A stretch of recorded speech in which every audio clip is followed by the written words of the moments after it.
protecting you and your family. Call 396-5555. Jacksonville. Trevor drops. Looking, fires toward the goal line. Already caught for the touchdown. Brian Thomas Jr. for the score. Second and goal from a 1-foot line. They hand it to Tank toward the goal line. Touchdown, a 1-yard touchdown run by Tank Bigsby, and the Jags have taken the lead. To the 10-yard line, right up the middle of the field, 20, 25, 30, into the open field. Parker Washington along left sideline, 40, 30, 20, 15, 10, 5. Touchdown! Parker Washington just brought it all the way back, and the Jags have extended the lead. How good is that? They'll run it with Bigsby again to the middle of the field, lowers his shoulder into the end zone, touchdown. And that's the icing on the cake here in London. Tank Bigsby for the score. It is a great team effort. Offense, defense, special teams.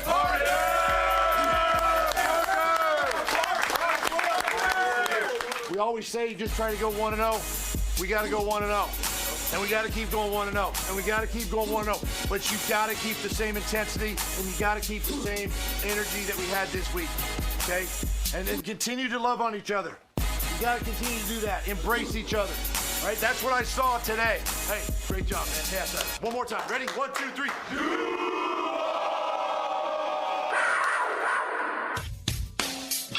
1010XL 92.5 FM presents Jaguars Today with your hosts Mike Dempsey, Tony Smith, Jeff Lageman, and Dylan Denmark. All right, good morning, everybody. Welcome in. It's a Check the Tape Tuesday. We haven't had a victory Check the Tape Tuesday in a couple of weeks, and only the second one this year. Jeff Lageman, fresh back from London. Logs, how was the couple of weeks across the pond? It was good. I mean, after you've been to London a few times, the new wears off a little bit. So I can tell you this, I'm glad to be home.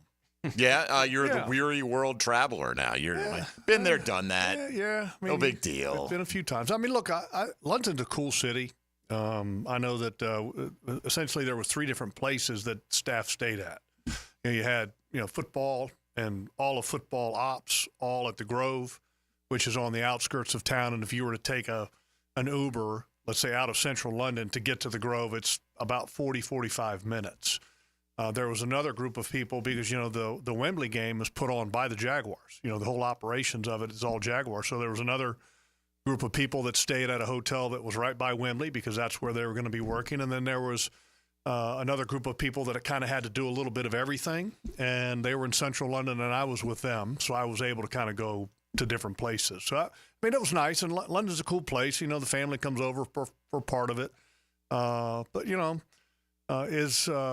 If I would tell people this, if you've never been to London, it's a great place to go. I mean, because it's a melting pot of the world, and it's pretty cool to see a lot of the different cultures and everything that's there. But after you've been there a few times, it's like, all right, I'm ready to see maybe something different. Yeah, some people like that constant stimulation, man. I like to. Some people love it. Visit and get the hell out.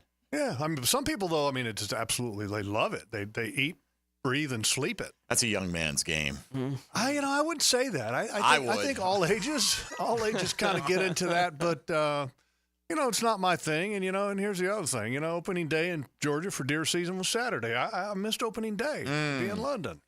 All the deer gone now? Yeah, well.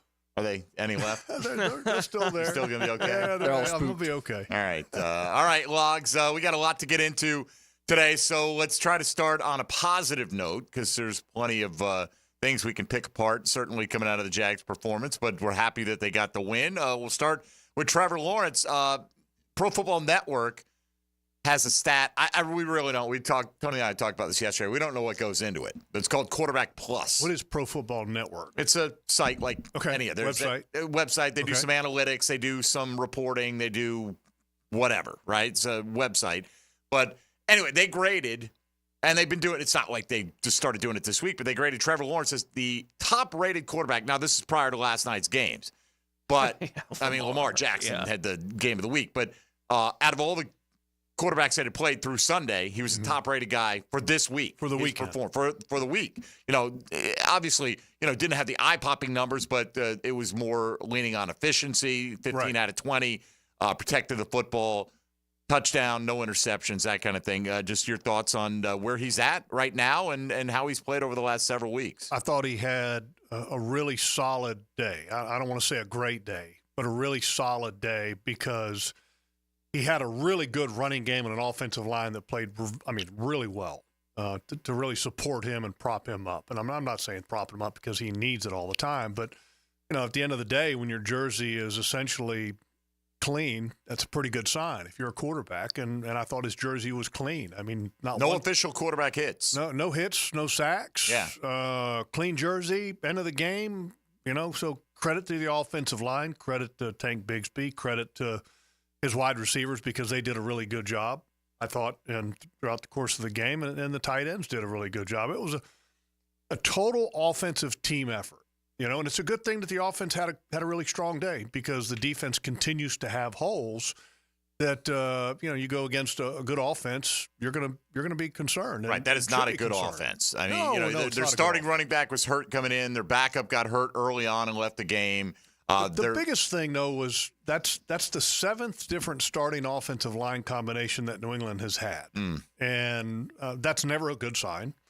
And so I felt like that if this defense couldn't have a good day against them, then shame on them.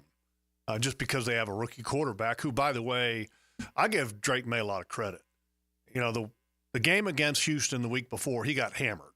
Hammered. And he continued to fight in that game. In the end of the game, you might expect that a young quarterback would get happy feet, that he would start looking for the rush in that game. He never did. And then against the Jaguars, another week of being the starter and another change with the offensive line and not a running game to support him. And I thought that he stayed really calm in the pocket, made good decisions, was athletic, showed some good arm talent. Very surprised that they didn't take deeper shots in the ball game when I think there would have been some opportunities. But good for the Jaguars defense. They faced an offense that wasn't very good. And obviously in the coming weeks, things are going to get much more difficult.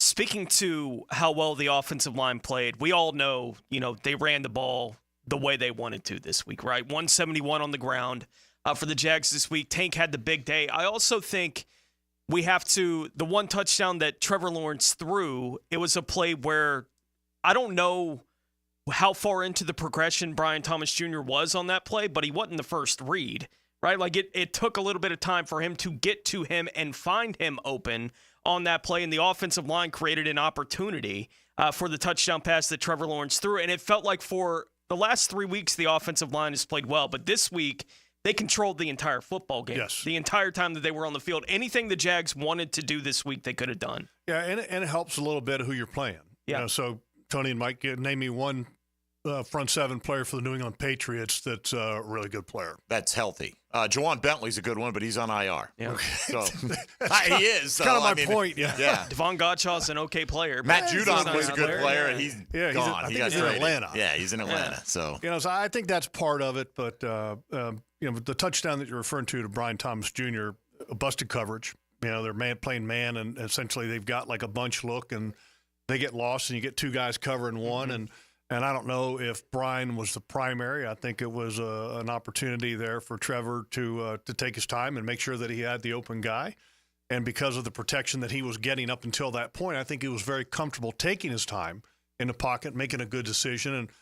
And credit to him, credit to the offensive line. If I had to pick, like a player of the game, I would pick the offensive line. And I know it's not one player, but I think as a whole they played really well. If I had to pick one guy up front, I'd kind of be torn because, you had to have Walker Little step in and play for Cam, who in the first 5 plays got rocked a couple times and got a concussion and the concussion protocol.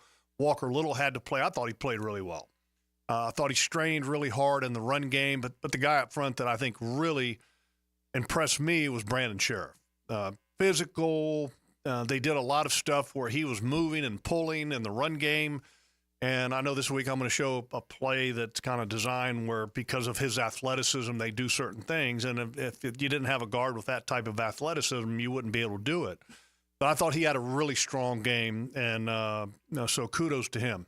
Offensive line definitely played well, but he was at the top. Did he play, Walker Little play better than Cam Robinson has been playing previously? Yeah, in the previous games, but again, the level of talent, so I don't want to say that he played better than what Cam would have done, but I think Walker Little, I will tell you this, for a guy that's a backup, I think that performance will get recognized by a lot of people. And when I say a lot of people that are tracking looking for a left free tackle. agency and who's going to be a free agent, well, they will look at that game and go, pretty damn good. Let me ask you, just jumping ahead here, right? Off season, Cam Robinson, Walker Little, both their contracts are coming up. Cam would figure to be more expensive because he'd be coming off of, he's been making bigger money, right? So the expectation is that if you want him back, that money's going to have to be pretty high. At least I would feel that would be the expectation if he stays here. Who would you rather re-sign? That's a great question. I don't think there's any guarantee that, you can't assume that Walker Little would cost you less just because he's coming off of a contract that is less, because in free agency, it doesn't matter what you're coming off of anymore. Back in the day, I know that when I first got in the league, it was a big deal to make sure that your last year contract was a bigger number because you wanted to be able to negotiate off of that last number because it wasn't such a big jump to wherever you wanted to go. Right. In today's day and age of free agency, that really doesn't matter. What matters more is how many players or teams that are involved in the negotiation process, because if you get another player, then it just raises the number up, going back and forth with the two bidding teams. All right, so put the price aside. Who would you rather retain? Great question, and my first question is, which one of them wants to play right tackle? Because you're going to switch Anton over. I would. I think that's where Anton belongs. He's got great feet, not having the year that I think he needs to have, but I think he is the future left tackle. Now, how would Cam and how would Walker Little adjust to being on the right side? I think that's an interesting question, and I think a big part of that is the willingness to do that. And I'm not saying that that's the vision of the team. I'm just saying that kind of what I'm thinking. But, if the team is thinking, okay, Anton's going to stay at right and going forward, then you're looking at two guys that both want to play left tackle. If there's a decision there, it's not an easy decision, but you got less miles on Walker Little. You got more energy with Cam. It's kind of a even type of thing there, and it's. You're talking about more energy with Cam. You're just talking about like demeanor, the demeanor in the game. He brings a little bit more energy to the huddle, so to speak, and also sometimes to the playing field. But it's a great question. If I had to make a decision, I'd probably take a guy that's got less mileage on him and has been more consistent as far as – and, it's kind of hard to say that he's been more consistent playtime-wise because Walker's been hurt too.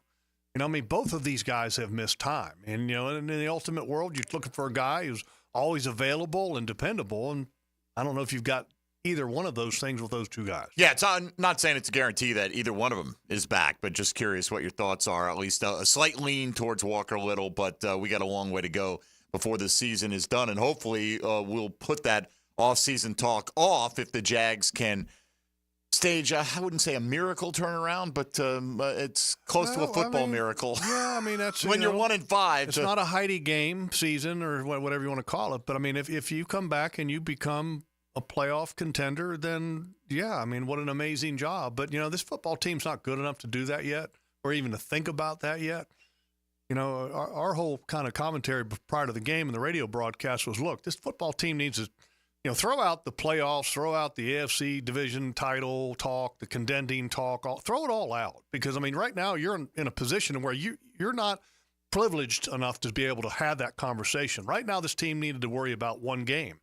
And this week, I don't think it's any different. This team needs to worry about trying to play the Green Bay Packers to the best of their ability and trying to get a win, because all that other stuff, it's taking a back seat and it's kind of put in a storage closet, and maybe you end up breaking it out later on. But right now, it's not a part of the conversation. All right, we will invite your questions. We had a number of them, and we'll probably get into even more on the offensive line already coming in this morning on social media. You can be a part of the program in a number of ways, as you're probably aware of by now. But 641-1010 on the Garber Auto Mall phone lines. Also for the text line designed by Lifetime Enclosure, same number, 641-1010.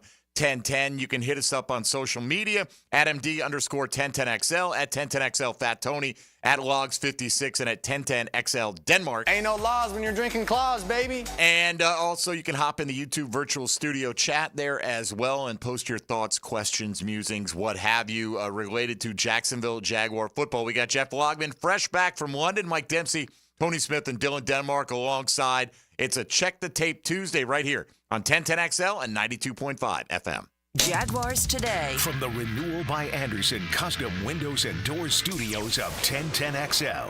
Start Sunday morning with a balanced breakfast of football. Breakfast out of bed. Live from Tailgaters Parking on the Terminix Kickoff Show. 5 hours before kickoff of every game. Brought to you by Gatorade and Clearwater Irrigation on 1010XL. Who has the best lineup this season? Honda. Cars, trucks, SUVs, vans, hybrids, and electric. This is one of the greatest lineups Honda has ever had. And now is the best time to purchase or lease one. Visit your local Honda dealer now. Remember, only a Honda is a Honda. October is Breast Cancer Awareness Month, and Ackerman Cancer Center offers women's health, diagnostic, and screening services, including contract-enhanced mammography and total body MRI. Early detection is the key. Visit AckermanCancerCenter.com. Picture this. It's a dark and stormy night, and your toilet is acting possessed. But fear not, for Duck Duck Rooter is here to exorcise those plumbing demons and banish them to the netherworld. So if you're facing a plumbing horror story straight out of a nightmare, summon the spectral expertise of Duck Duck Rooter. Call 904-862-6769 and bid those plumbing phantoms farewell. Duck Duck Rooter, where we tackle plumbing scares so you don't have to. Hi, I'm Sean Monahan from Monahan Jewelers in Atlantic Beach. Since 1977, we've been Jacksonville's local family jeweler with a beautiful selection of fine jewelry and GIA-certified diamonds. But we're also Jacksonville's leading buyer of gold, silver, and diamonds from the public. Gold has recently hit an all-time high at over $2,300 per ounce and hasn't seen this level in over 13 years. Pay bills, buy something fun. Now is the time to sell your gold for cash and get top dollar, or trade it for a new piece and get even more value at Monahan Jewelers in Atlantic Beach. This is Walker Little of your Jacksonville Jaguars for Kingfish Pest Control. I've been a Kingfish customer for a while now and can confirm that their service is incredible. Not only do they protect my family from pests, Kingfish's office staff is the friendliest around. They even email me a photo of the tech before arriving at my home. Kingfish Pest Control is a proud partner of the Jacksonville Jaguars. Be sure to enter their Swat That Kick sweepstakes for free pest control for 3 years. Go to kingfishpest.com and tell them Walker Little sent you. The best teal-colored coverage includes Mia's Quick Hits. Get the latest news from inside the building and around the league. I'm Mia O'Brien, 1010XL's NFL Insider. Driven by Arlington Toyota. Available on the video and social channels of 1010XL. If you're tired of your fence looking like a bad hair day, well, it's time for a fence makeover with Superior Fence and Rail. They'll make your yard the talk of the town with a new fence installed by their expert team. Your fence is fantastic. My fence is giving all of my neighbors some serious pick and envy. Thanks, Superior Fence and Rail. So get off the fence and call Superior Fence and Rail for your fence installation project today. SuperiorFenceandRail.com. Hurricane season on the First Coast can leave you in the dark, so why not get a head start on storm season with a home generator system from American Electrical? They've sold and installed more generators in Jacksonville than any other company around, with scores of whole home generator installations throughout North Florida. That's right, American Electrical has been installing and repairing thousands of generators for over a decade in Duval. Keep your loved ones and property protected. Log on to American-Electrical.com and see how they can help you. Brian Wall here with Window World. You know that awesome feeling when you finally find that one place to go to that will give you a top quality product at a great price and then stand behind what they sell you? That's exactly what Window World does. Top quality, energy efficient windows at a great price that keeps more of your money in your bank account. With the absolute best guarantee in the window replacement business. That's why Window World has been the #1 window replacement company in the USA for years, selling more than 1 million windows each year for the past 8 years. That's a lot of satisfied customers, and you can be one too. Save money on installing new energy-efficient windows and save on your energy bills too. You can't lose. And if anything goes wrong with your new Window World windows ever, Window World and I will be there to make it right. Call Window World today or see them online and have them come and give you a free estimate and see why we are so proud of our products and the work we do for our customers. Call Window World or go online at windowworldneflorida.com. And thank you for your business. Window World also offers energy-efficient doors. Former Gator and Jaguars linebacker Mike Peterson and Mandarin standout and Gator cornerback Fred Weary will be inducted into the Florida-Georgia Hall of Fame. For tickets to the celebration lunch Friday, November 1st, go to gafljacks.com. Pickett here with my concierge doctor, Richard Townsend. Doc T, how does a concierge direct primary care operate? We are a membership-based primary care made directly between the patient and physician. We'll have a limited amount of patients that allows us to give unlimited access and personal service to you. This individualized approach has been shown to lower hospitalizations as well as maintain healthier lives. We also give 24/7 access via phone to me outside of our scheduled office hours. To learn more, go to mypvconcierge.com. Welcome to ABS Advanced Business Solutions, your local print management partner and home to Xerox and HP copiers. Advanced Business Solutions. GoABSinc.com. Our slogan, Know Before You Blow, applies to more than just DUI cases. Hi, I'm attorney Lee Lockett of Lockett Law. Battery charges can result in jail time and criminal convictions too, so know before you blow a gasket and hit a loved one or a stranger. Drug crimes like possession of marijuana and cocaine will land you in cuffs too, so know before you blow. In a boating under the influence case, you also have the option to blow or not to blow. So know your options. Know before you blow. Go to knowbeforeyoublow.com now. Offices Jacksonville. 1010XL is presented by Farah & Farah, exclusive injury law firm of the Jacksonville Jaguars. Protecting you and your family. Call 396-5555. Jacksonville. Jeff Lageman Tuesday is brought to you by Napa Auto Care on 1010XL.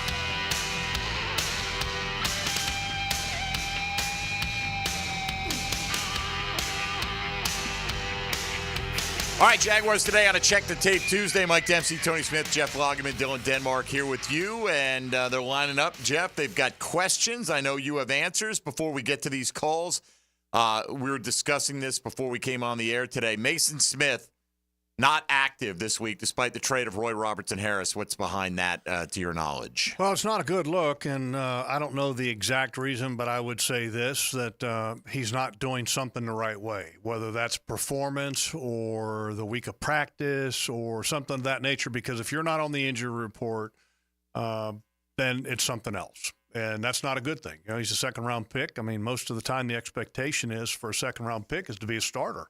I mean, starter in round or a one, significant contributor. Starter in round two, or rotational, essentially starter. And then also in round three, you consider to be a starter. And right now, that's not a good look. And I will say that when he has played in a game, his performance has been underwhelming.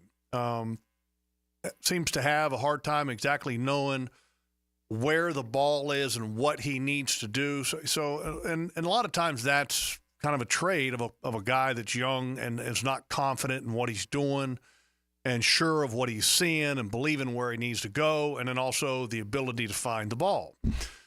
So I think that that's not a good sign, especially when you have essentially a lot of guys that are not draft picks, that are journeyman guys that are playing ahead of you. Not cool. So he did have a sack the week before against Chicago, but that was the only stat he really had in the game. I mean, I understand you got to, you know, my guess, Mike, is putting in the work or whatever. My guess is he's not doing something the right way, you know, because when you're going into that game, that second game in London, you're doing some things to change, as Doug Peterson talked about. We need to change the culture. Mm-hmm. Okay. So sitting him down was obviously, or maybe a part of changing that culture. I don't know that for sure, but, you know, when you start changing what the starting lineup is and then how playtime is divvied up and you're a guy that falls short of being even active on game day, that's not a good thing. Obviously. All right. Well, let's get into your calls for Jeff Lageman and questions, comments, what have you, regarding Jaguar football on a Check the Tape Tuesday. It is a Victory Tuesday for only the second time all year. We'll start with Gary in Ponte Vedra Beach. Up first here on Jaguars Today. Good morning, Gary. Hey, good morning. I enjoy the show. I got a question why so many times that 1 second on the clock or have to call timeout or whatever before they snap the ball. I just don't understand what they what goes into that. Well, they had one instance in the game to where they wasted a timeout, to where they didn't get lined up or whatever. And, you try to minimize that. You don't ever want to have that. I mean, but there are certain situations to where using a timeout is better than the alternative, which means you could get a penalty or, you screw a play up and you end up having a giveaway as an offense or whatever. But, you don't want to waste them. But we've seen a couple of instances of Trevor Lawrence seemingly going like, hey, hurry, go through it quick. I got to get this play, right? Is the process of deciding the play call, transmitting it, getting it to Trevor in time so he can get up to the line, take a look, maybe have a check to a second option? Is that it need to be streamlined? Is it too cumbersome what they're doing? I think it's gotten better. I mean, I think a couple games ago you had some issues with it, but I think it's a lot better now. I mean, there was really only the one instance in that game where they had to use the timeout. And the reason why they're trying to, accelerate things and make it faster and simplify, which they talked about a couple weeks ago, is that you want to have your quarterback to be able to get to the line with some time to operate. When I say time to operate, they've been doing a pretty good job of that the last couple of weeks. I mean, you sit there and how many times have you seen Trevor kind of make this motion across his chest where he's like pulling like a jacket over him or something of that nature. And it essentially he's saying kill at the same time.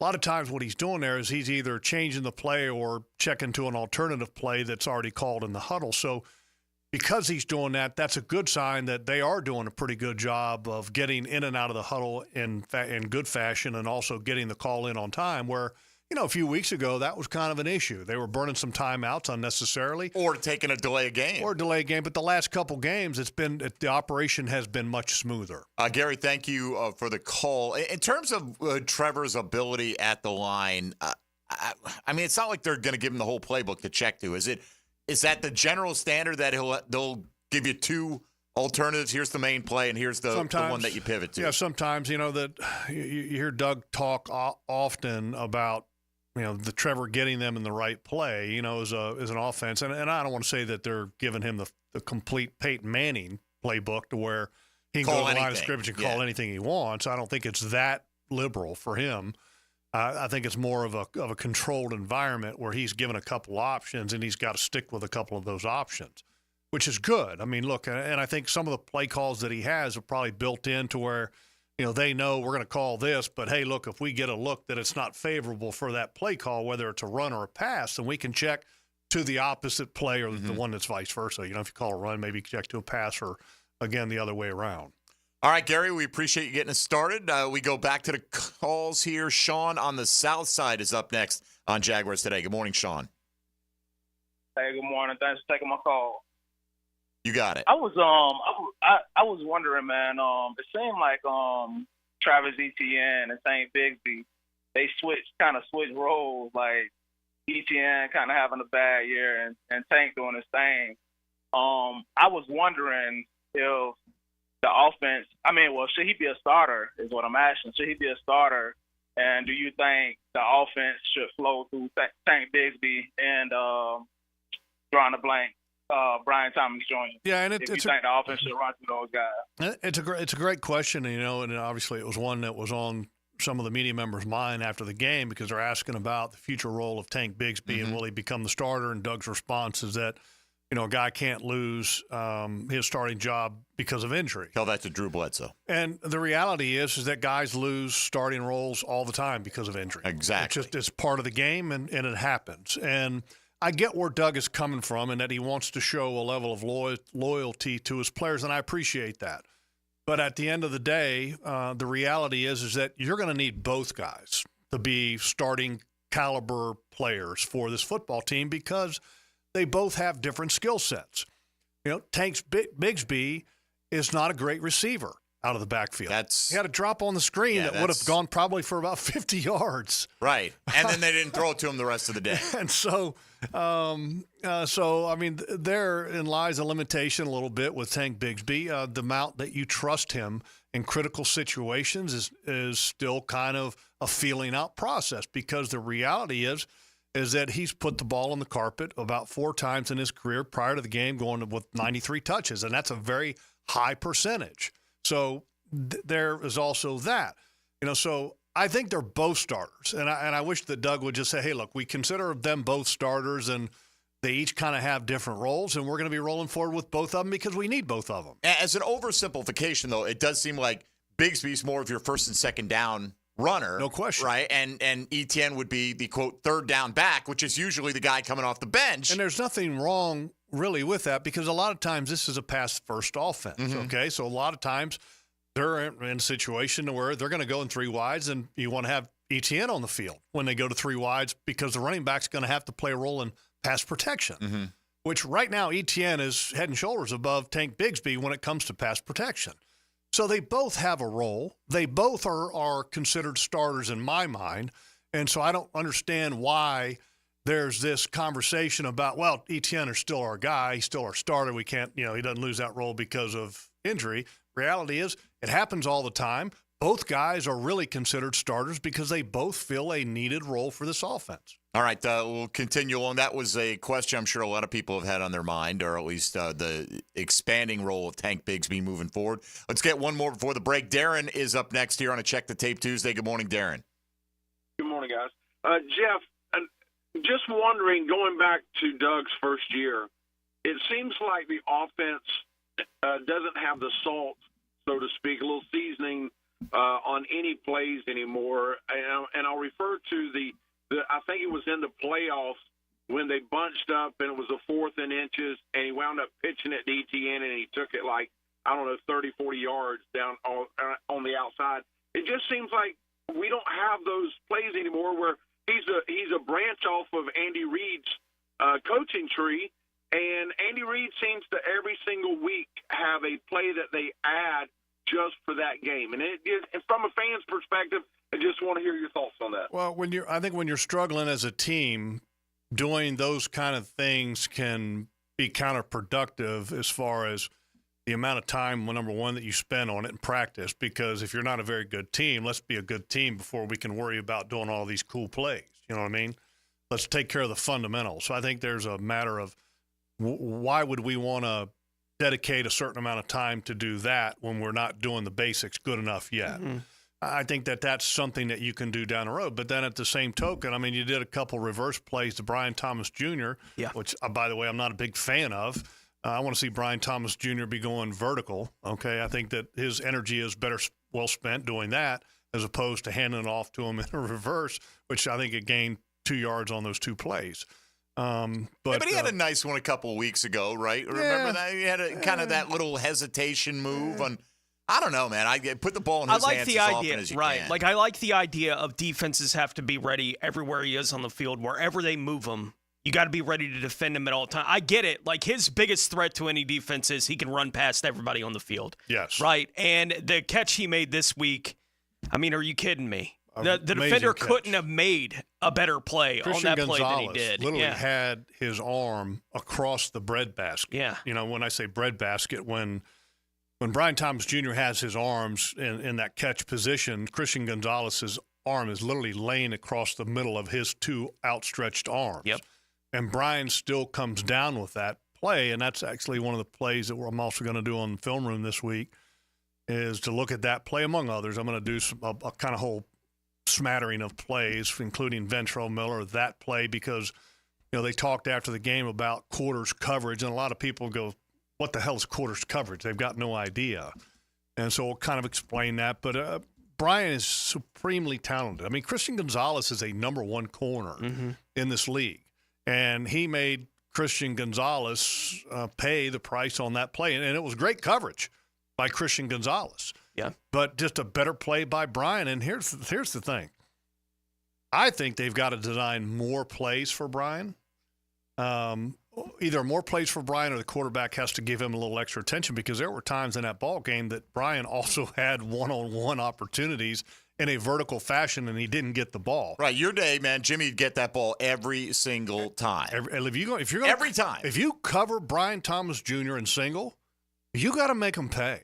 I'm talking make him pay. Well, we see that. We saw Malik Neighbors have a game this year where he got 18 targets. Now, I understand the Giants' skill position guys I don't think they're as good as the Jags, in total, but that was 18 out of 27 passing attempts. I mean, that's an absurd amount. 2/3 of the balls in the air were going to one guy, and they still couldn't stop him. I think that Brian Thomas has that kind of talent. I've never seen – let me say this. Jimmy Smith was the greatest of all time in Jaguars history on vertical balls. I mean, there's not even a debate on that. And I said this, and it's early and it's young. I said that Brian Thomas Jr. is the second best deep receiver in Jaguars history. Now, I get that it's young and we haven't even completed one season. But just look at what he does when the ball is in the air and he's running vertical. Big things happen. Yep.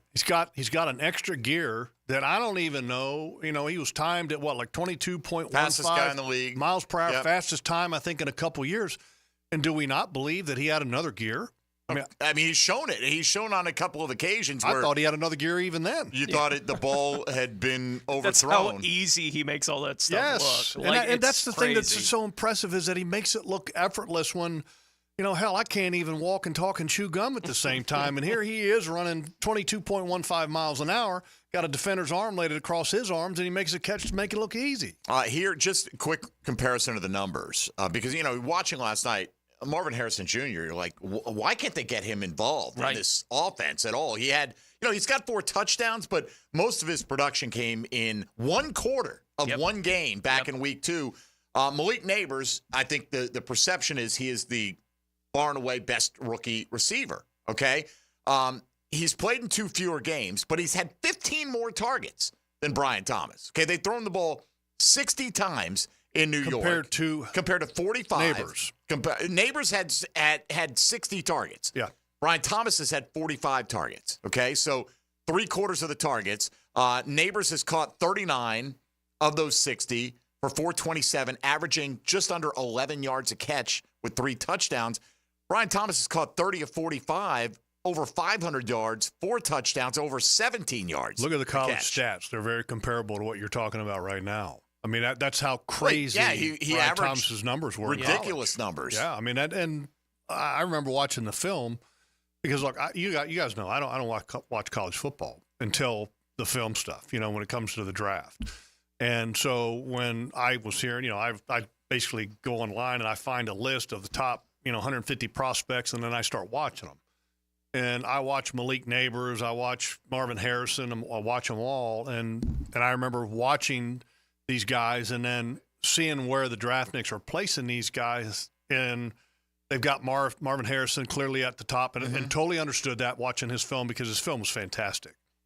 But then I thought that the next best guy, when Brian was never in the conversation, I didn't understand that because watching the film of him at LSU, I was like, what is wrong with this guy for him not to be in the conversation as the second best receiver? Well, a lot of the narrative was he, in part, is benefiting from the presence of Malik Neighbors, as if it doesn't work both ways, and that he had a limited route tree.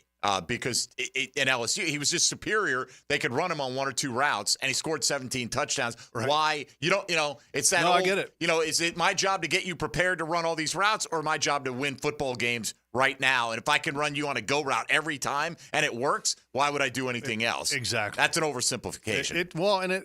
It's right. I mean, he does what every team wants, which is to go deep and to catch the ball and be the most explosive element on the field. All right, we got to take a time out here. We'll come back. More of your calls straight ahead for Jeff Lageman on a Check the Tape Tuesday on Jaguars Today here on 1010XL and 92.5 FM. Jaguars Today from the Renewal by Anderson Custom Windows and Doors Studios.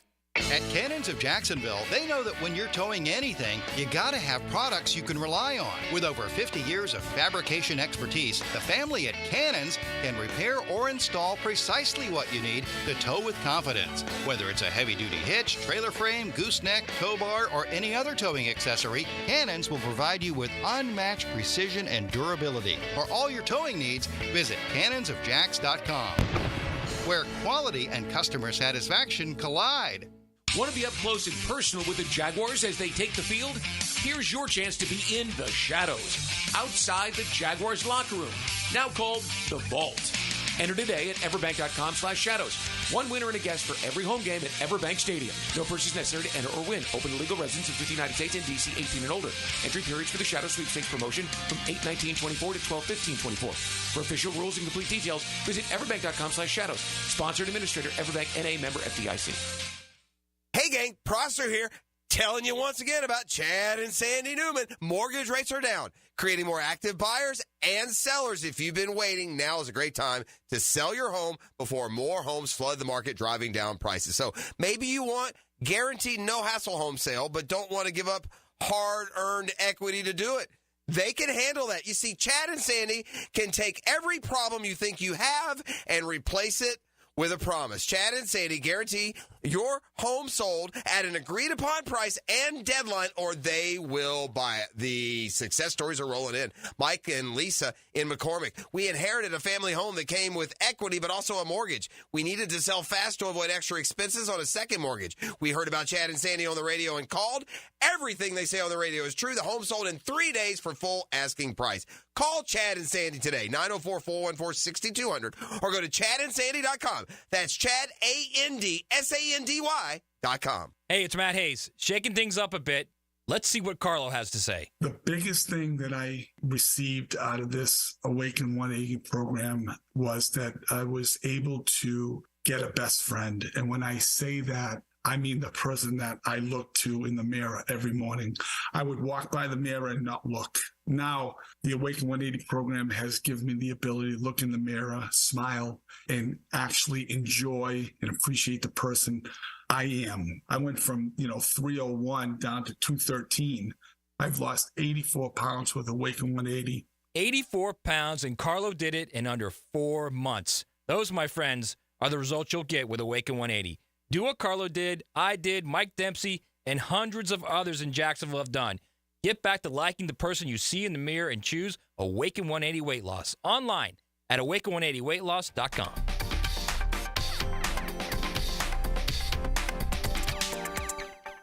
Are you an experienced plumber or welder with MedGas certification and you're tired of being undervalued? It's time to make the move to Local 234 plumbers, pipe fitters, and HVAC technicians. With the best pay in the business, you'll earn $36.50 an hour. With benefits, that's almost $50. It's not just a job, it's a career that values you. Join the team that's got your back. Local 234, proud partner of the Jacksonville Jaguars. Visit UA234.com to send your resume today. Equal opportunity employer. It's hard to stop the Tomahawk Chop. I'm RJ Saunders. Follow Florida State's road to the college football playoff on the Seminole Report. Brought to you by your local Ag Pro, your home team on 1010XL. Hey, Jaguars fans, as the official whiskey of the NFL, it's not a kickoff without the generous spirit of Crown Royal. And that's why we've built the Crown Royal Rig. An absurdly awesome 18-wheeler delivering the generous spirit to stadiums and tailgates across the country. Follow the Royal Rig on its journey from city to city, bringing together local cuisine, NFL legends, and the opportunity to pack a purple bag for charity and win tickets to Super Bowl 59. Visit crownroyal.com for rules and more, and please drink responsibly. This is Jerry Holland, Duval County Supervisor of Elections. If you're like me, there never seems to be enough hours in the day. You seem to be on the go from sunup to sundown, which is why I vote early. Listen, this ballot is very long. I'm talking at least 2 pages, and that's why I need the flexibility of early voting. I can choose the location that works for me and my schedule. You can cast your ballot at any of our 24 early voting sites. Visit northfloridavotes.com. I'm here with Clayton Bromberg of Underwood. Clayton, you talk a lot about a diamond's cut grade. Why is a diamond graded for cut? Frank, that's simple. We cut grade diamonds to show a measurement of beauty and light return to the person looking at the diamond so they can understand the value difference between a diamond cut for maximum beauty and one cut for maximum weight. Now, it gets a little more complicated when you find out that the American Gem Society Laboratory actually assigns performance grades and proportion grades using patented computer software and grades for polish and symmetry using a microscope. The end result of cut grading is a final grade that can go from a 0 or ideal to a 10, which is poor. Each of these grades are priced a little differently. That's why you can see a diamond with a fine color and clarity priced low, particularly on the internet, because a trained gemologist won't buy it for resale because of the poor cut. Unfortunately, these type deals aren't good deals. They're bad deals for the unknowing customer. Underwoods in San Marco, Avondale, and the shops of Ponte Vedra. This is Dr. Kevin Kaplan, head team physician for your Jacksonville Jaguars. Here's the latest update on the Jags, brought to you by Baptist Health and JOI. Tony Baselli wants to see more of Tank Bigsby in the Jaguars offense. Moving forward, I mean, I've been a big proponent, said it on the show in the preseason. I think Bigsby's your best back. I think you got to feed him. I think you got to get him going. I think he gets stronger as the more carries he gets. And as long as he holds on to it, and he did a great job in wet conditions on Sunday, I think you're running Bigsby, play action pass, taking shots down the field, Brian Thomas Jr. I think Trevor's played outstanding football the last 3 weeks. It helps the offensive line, because you're not in a drop-back passing game. I think that's the formula moving forward. Pro Football Hall of Famer Tony Baselli this morning on The Drill. I'm Andrew Gibson with your Jacksonville Orthopedic Institute Jaguars update. 1010XL is presented by Farah & Farah, exclusive injury law firm of the Jacksonville Jaguars. Protecting you and your family. Call 396-5555. Jacksonville. Jeff Lageman Tuesday is serviced by Napa Auto Care on 1010XL.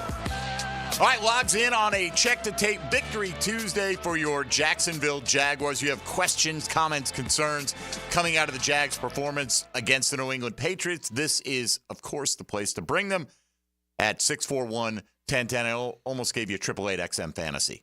Every once in a while. I did. And when I'm at the house, I got a sheet that is literally taped to my wall, and it's been there for over 10 years with the number right there because – you got them both in your head. You say it without even thinking about it, right? 641-1010. It just comes rolling out logs, and every once in a while, you got to go the other direction. But anyway, 641-1010 will get you on board. So let's jump back into the questions for Jeff Lageman. We'll get to your social media posts coming up in a little bit. Matthew on the south side is up next here. Matthew, you're on Jaguars Today. Go ahead, please. Hey, gentlemen. Thank you for taking my call. First-time caller here. Earlier, you all spoke on Peyton Manning making play calls and how it seems so effortless.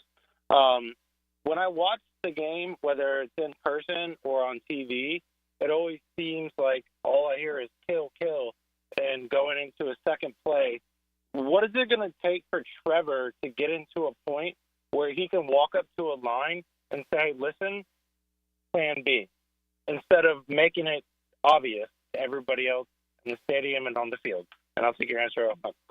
I don't understand what you're saying is obvious. Right. I mean, when you say kill, it's not like everybody's like, oh, yeah. It's not what they know the next play is. They don't know. Right. Show me the quarterback who doesn't kill the play. And you can't just go up there and go, other play B. Yeah. Hey, they got to hear you. Kill, 34 zone, 34 zone. I mean, he's not doing that. I mean, he's just saying, like he can don't like the original play, we'll go to the next one. He can get better at doing the job.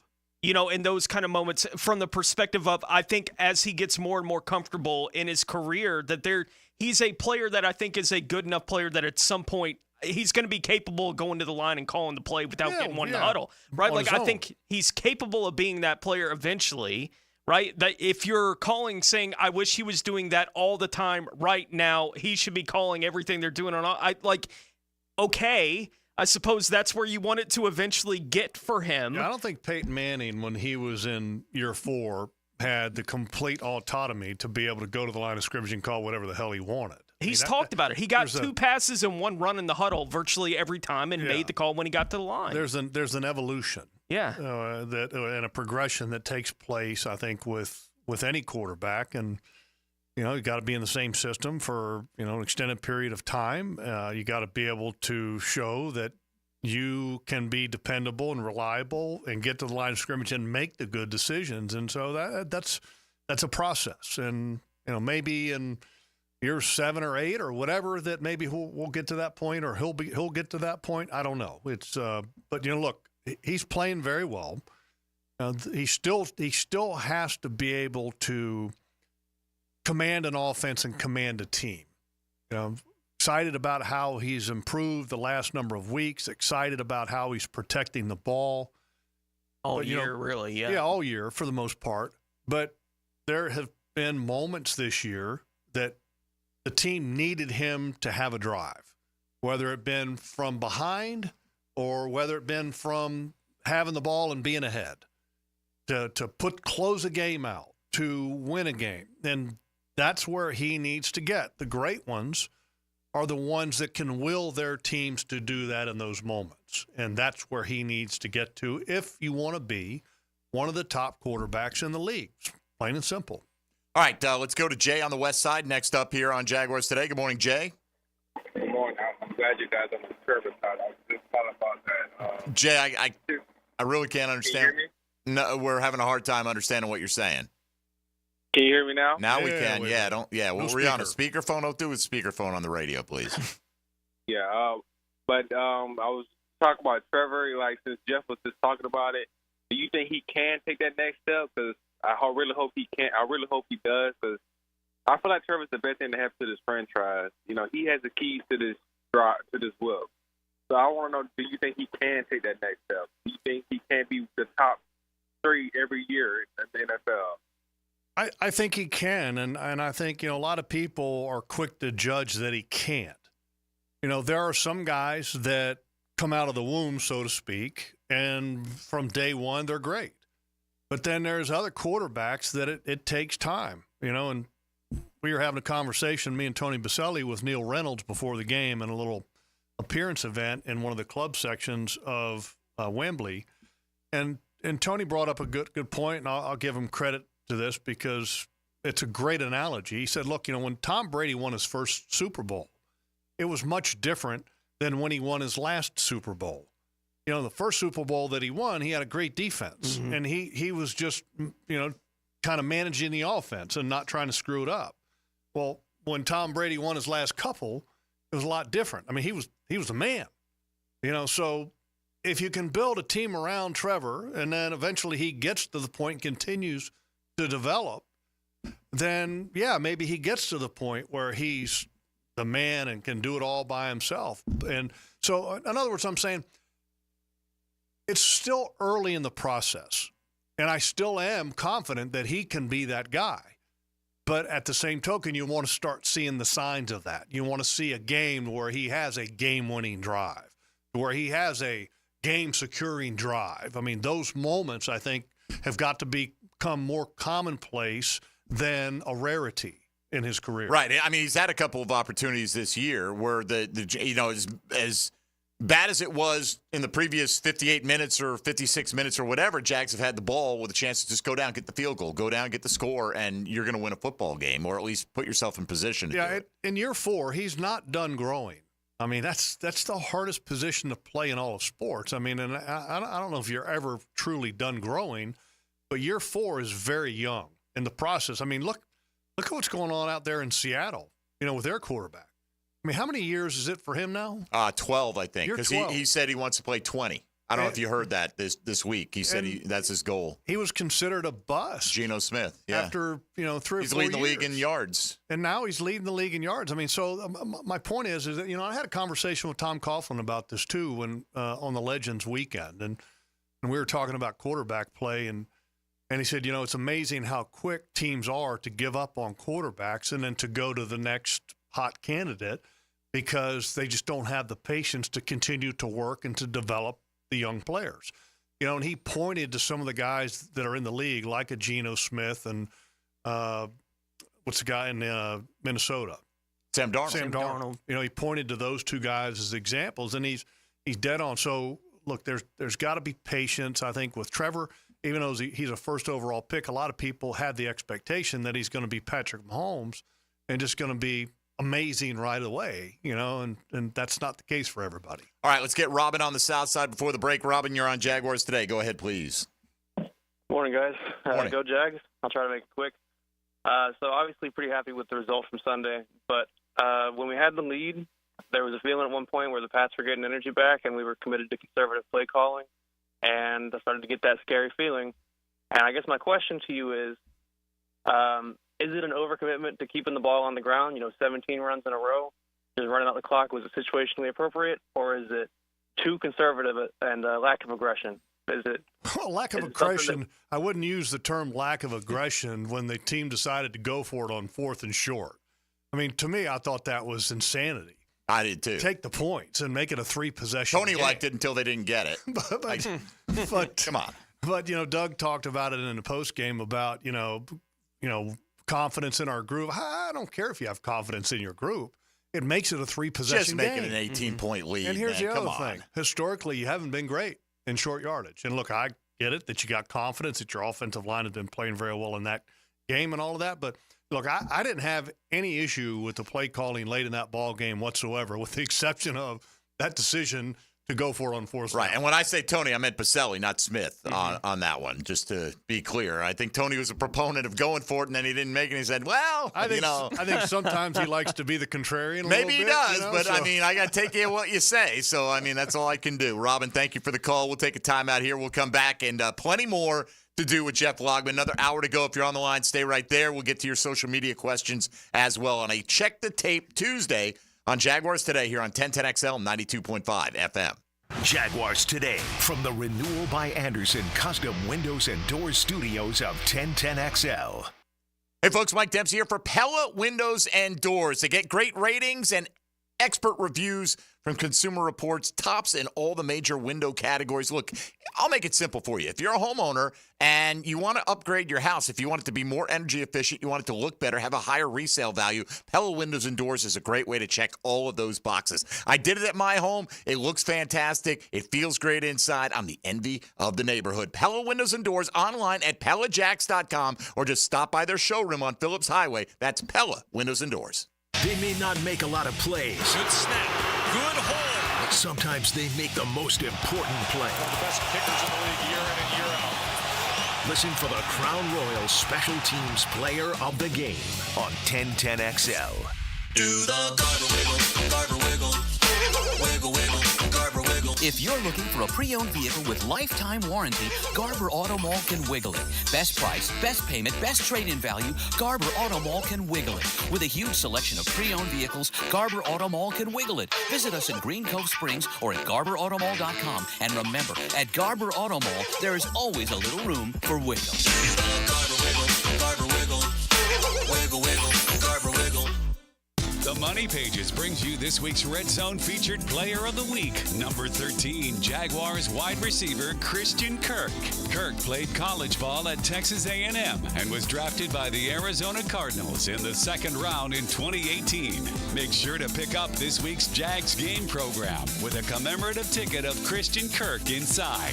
Download the Money Pages app for weekly specials. Money Pages, official sponsor of your Jacksonville Jaguars. If you're looking for the best in indoor air quality, I've got the experts to call. Florida Home AC, the official AC provider of the Jaguars, specializing in the best air quality for your home or work with the Remy Halo. Instead of waiting for pollutants to travel through the ductwork to be neutralized, the Halo cell releases friendly oxidizers every time your fan blows air, helping those in your home that suffer from allergies and other respiratory issues. Call 777-4300 for Florida Home AC and start enjoying cool comfort and clean air. Cooking with Prisco. These things are wonderful. You're going to love it. Have a rolling. Catch CBS Sports senior NFL writer Pete Prisco every Friday afternoon on The Franchi Show. Brought to you by Showtime Sports Cards and Collectibles on 1010XL. What's the highest number of touchdown passes thrown in one NFL game? When you call Southern Oak and file a claim, you'll be handled by our hand-picked vendors who will analyze any roof, storm, or water damage. It'll save money for you.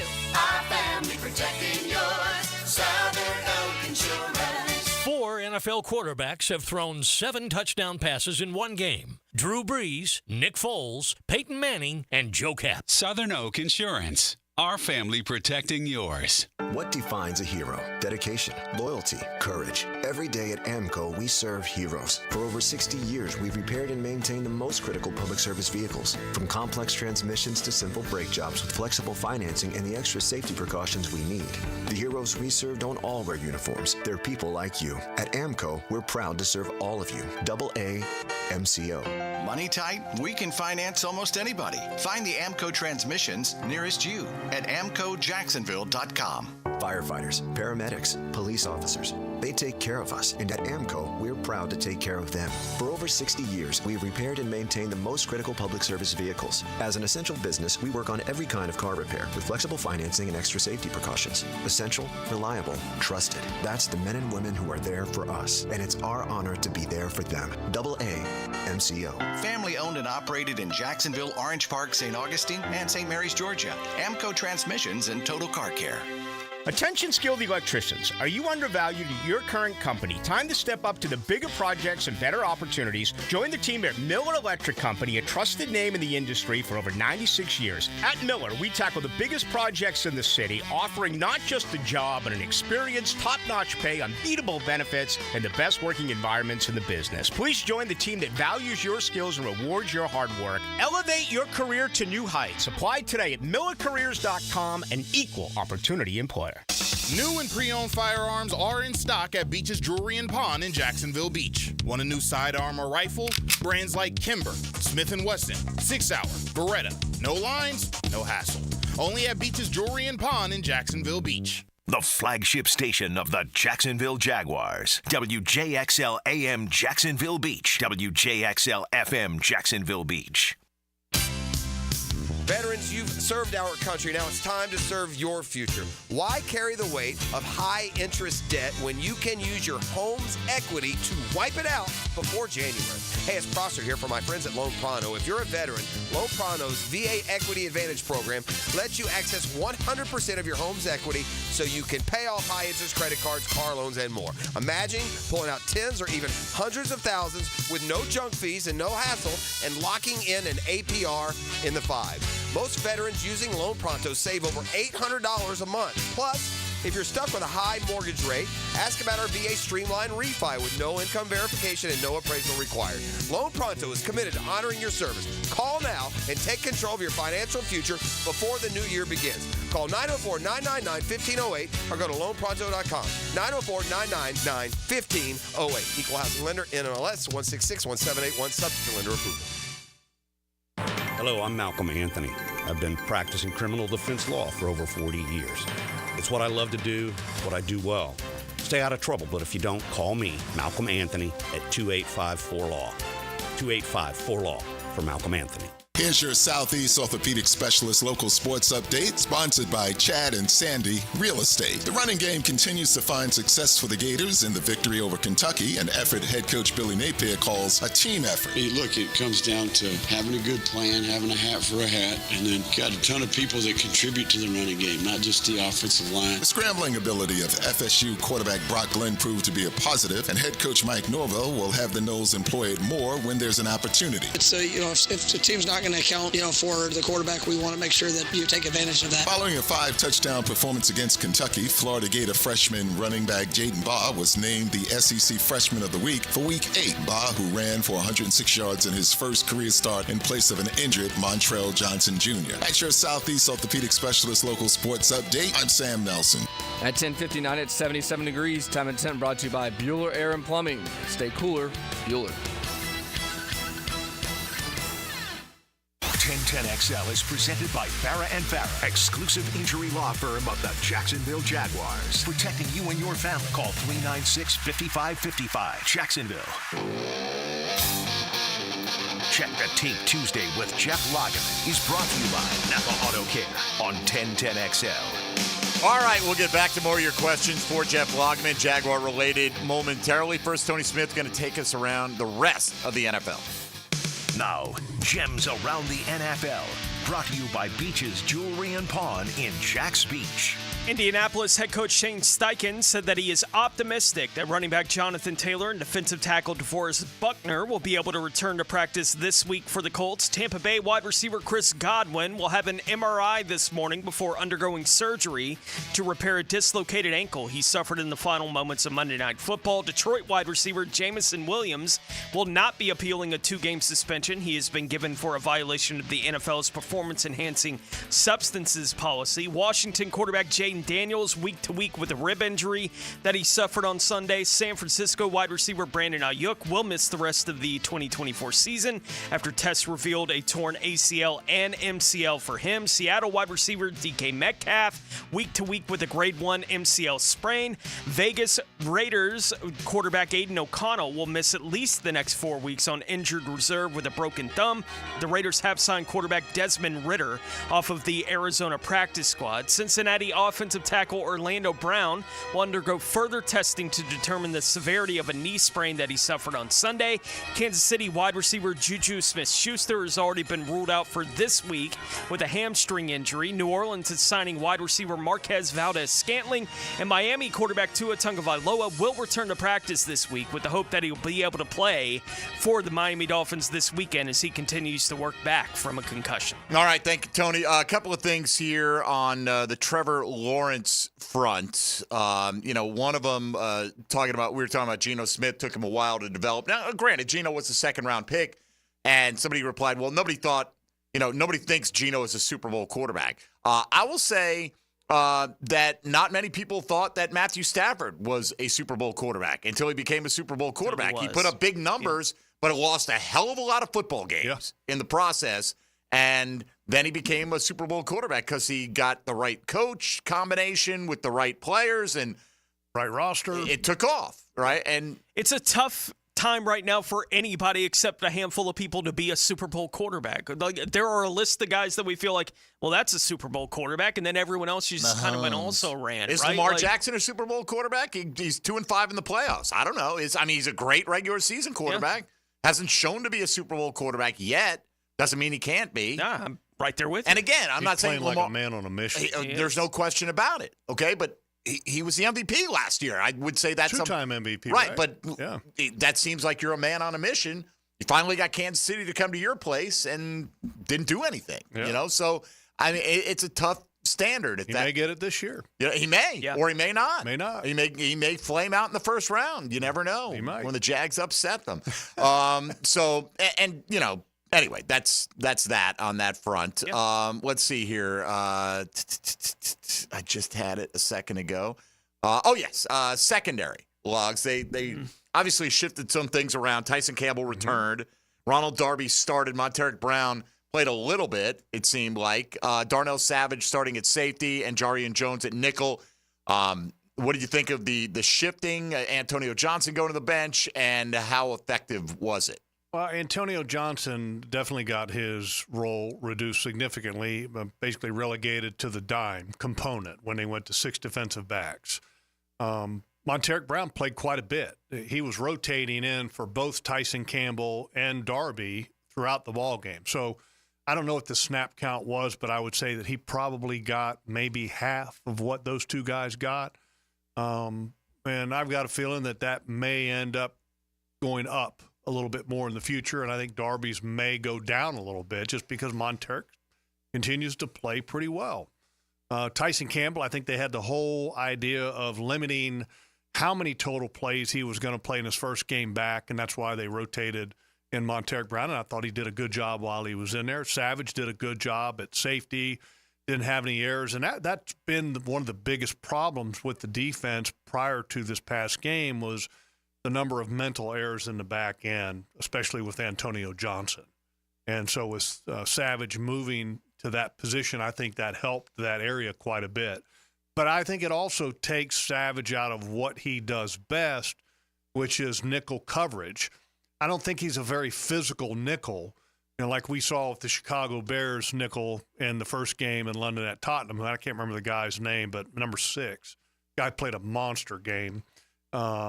But, I mean, that's probably his perfect position for Savage. But, look, this team needs him at safety, and he did a good job back there. But the reality is that this defense was a little bit better, but I think it's because the offense lifted them up tremendously. But they've got to get better in the back end. They've got to get better in the back end, especially with some of these teams coming up. But there's some components that you like what you're seeing. I mean, Ventrell Miller, I think, has been really good. And I think when Foye comes back, I think he's got to start alongside him. And I think if you start Lloyd, I think that I don't want to say it's a disservice, but I think it's not right just because Lloyd has been getting lost in the middle at times. I mean, the tight ends, a lot of the issues with the tight ends have been Devin's responsibility, and he's got to get better, or you change the play time of the guys that are going to be assuming the Mike and the Will linebacking positions. And you look at Green Bay, I mean, they've got a pass-catching tight end, but they also can go 4 wide at receiver with some really fast guys out there as well. Do you expect a lot of nickel and dime? A lot of dime. Yeah. Yeah, they'll match up a lot of that with dime. And, that's the one thing that Antonio Johnson can do a good job of. Last year, his roles changed this year. Last year he played that dime and the nickel role, and that was it. And then this year when they expected him to be a starting safety, he just didn't flourish and didn't handle it very well. So, okay, let's take a step back and let's put him back in the role that he flourished in last year, which is in that nickel and that dime role. And I think he can be pretty good in that. And I hope that he continues or kind of gets his feet back underneath of him, and you get excited about him again because he's got some great ball skills and he's got some talent. But for some reason this year, that whole safety move and this style of defense with Ryan Nielsen, not very good. But this defense, I know one thing, they better start generating more pressure up front. I mean, they're not doing a good enough job up front for this team, I think, as a whole to have success. Does that include Josh Hines-Allen? And Josh has been good. He hasn't been great, and you're not pay skills meant to be great, right, as far as where he's at. But he's been dependable, and he's been the most consistent guy. If you look at and evaluate the pressure percentage of everybody on this football team, he's been the best, better than Trayvon, even though Trayvon has a higher number of sacks. Right. Josh has been the more consistent pressure guy. So much was made of the play where Josh Hines-Allen's got a coverage of Michael Hasty. That wasn't the design of that defensive concept. I don't think so. And I don't know for sure, but I can tell you this. I think it was a blown coverage because you're sending 2 blitzers on the side that you're right. So was Trayvon supposed to drop on that play? Well, there's two ways to look at it, and that you have peel coverage, but Trayvon's slanting into the inside, if I remember correctly, and I can pull the play up here in a minute and look at it, but there's 2 blitzers on the side of JaMychal Hasty, and I'm almost positive that one of them's got peel, which peel coverage means that if the running back comes out to your side, you got him. Josh being on the other side, if the back comes out to Josh's side, maybe he's got him. But no, I don't think it was Trayvon at all. But okay, so you think it was one of the blitzers who had the responsibility. Exactly. And then I guess then you could look at it like that's a hell of a mental play by Josh Hines-Allen to recognize that quickly and at least try to get over there and make the play. Right, and it's not like Josh had man coverage and right. Well, everyone's thinking Josh has gotten too big, right? Like that is a complaint though. People are saying that he doesn't look as quick, doesn't look as fast. Do you agree with that? I mean, is there something to that? Sometimes? No, he's the same way that he was last year. He was 285 last year and he's 285 this year. So I don't see any difference. I just think that the results are a little bit different right now, and hopefully he can pick it up. All right, this one, speaking of playing time, several people have sent this one in, including Bush Drive Rich, who's reeling from a fantasy football loss last night after coming all the way back with Lamar and Derrick Henry, and then Cameron Dicker pulled it out in the end. Anyway, that was a tough one. He's down big. I thought I had it in the bag. Anyway, Parker Washington. Several people have asked this. Should he be getting more offensive snaps in place of Gabe Davis? It's a great question. And I made the statement last week, and I can't remember which part of Jaguars broadcasting, that, yes, he should get more time in place of Gabe Davis. And he's earned it. Would he play outside in that scenario, or would he play the slot and Kirk move outside? I think he can play anywhere. Yeah? I think he can play anywhere. If you put him basically where Gabe is. The old rule of thumb is that if you're not getting the productivity you need at a position, then the accountability factor in that means that all of a sudden that playtime lessens and somebody else gets an opportunity. And I thought it was natural that, especially when you had culture issues, in other words, you're trying to get to the winning side of things, that if certain guys aren't producing, which Gabe in the Chicago game had not a very good game, okay, now it's time to maybe give some opportunities to Parker Washington. And I'm not saying give all of them to Parker Washington, but maybe to give some of them, because then it makes Gabe accountable for the lack of production that he's had. And, it hasn't happened. But Parker, I think, is a good player.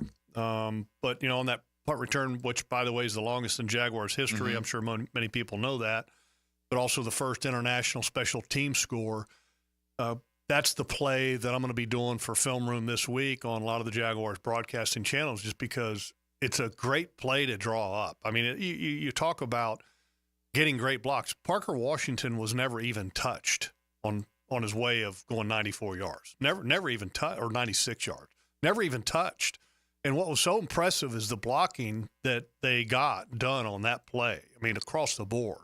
There's two guys that they essentially designed that return to not block. So the punter being one guy that you don't block, and then kind of surprising, they did not have a guy assigned to the PP, which the PP is the personal protector. Mm-hmm. And I guess that sometimes you just say, hey, look, you got to make one guy miss. That was the one guy you had to make miss. And then the punter you don't worry about because that's in the open field, and you should be able to either outrun him or make a move on right. him. But great job of blocking across the board. And the guy that probably had the hardest block of all was DeAndre Prince, who had to block the gunner on the defensive or the return side, left side.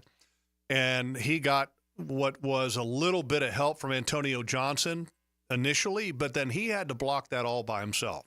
And that's the hardest block that there is on punt return, is blocking the gunners, and especially one-on-one on the other side.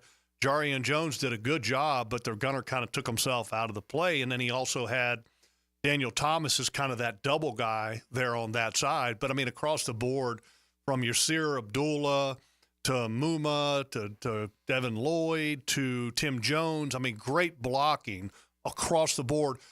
And if Parker Washington doesn't set it up the way he did, some of those blocks aren't able to happen because your returner has to help you as a blocker on returns. And if you go back and you watch the film, Parker has a burst to the left, and then he bursts straight up the field, and then he almost plants and then cuts back to the left. That was all part of the design of setting up the blocks, and it was a thing of beauty. You remember the Nestea plunge? I do. Okay, that's there what you go. He did into the end zone. Capped it off at the end. Not only people of a certain age remember the Nestea plunge. Let's get Charles on the west side next up on Jaguars Today. Good morning, Charles. Good morning.